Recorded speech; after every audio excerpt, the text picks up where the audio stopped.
Pengerjaan proyek pembangunan flyover simpang Bandara Tanjung Api-Api yang menelan dana 159 miliar rupiah saat ini sudah mencapai 35%. Flyover sepanjang 460 meter ini ditargetkan selesai Maret 2018. Dampak dari pembangunan flyover simpang Bandara Tanjung Api-Api, arus lalu lintas dari arah Jalan Kolonel Haji Barlian menuju kilometer 12 terpaksa ditutup. Kendaraan terpaksa dialihkan menuju Jalan Soekarno-Hatta hingga pembangunan flyover ini selesai. Sejauh ini sudah ada 3 pier flyover hampir selesai dikerjakan. 150 pekerja pembangunan flyover siang malam bekerja mengejar target yang dibebankan. Mus Mulyadi, penanggung jawab K3 menjelaskan, progres pembangunan flyover simpang bandara sudah mencapai 35%. Saat ini pengerjaan yang dilakukan yakni pengangkatan girder dan kolom yang besinya tengah dianyam. Menurutnya, kendala yang dihadapi sejauh ini faktor cuaca yang sering turun hujan.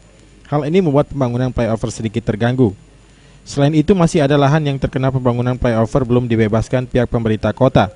Namun hal tersebut sejauh ini belum terlalu mengganggu pekerja. Hanya saja saat pembangunan saluran drainase yang menjadi kendala. Untuk saat ini pengerjaan kita dalam kondisi kurang lebih 35%. Ini sekarang lagi pengerjaan apa nih Pak? Untuk sekarang lagi pengerjaan pengangkatan girder A1 dengan B1.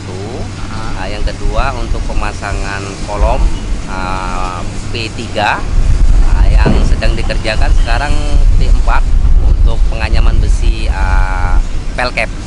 Ya. Sejauh ini terkendala utilitas nggak jaringan itu Pak?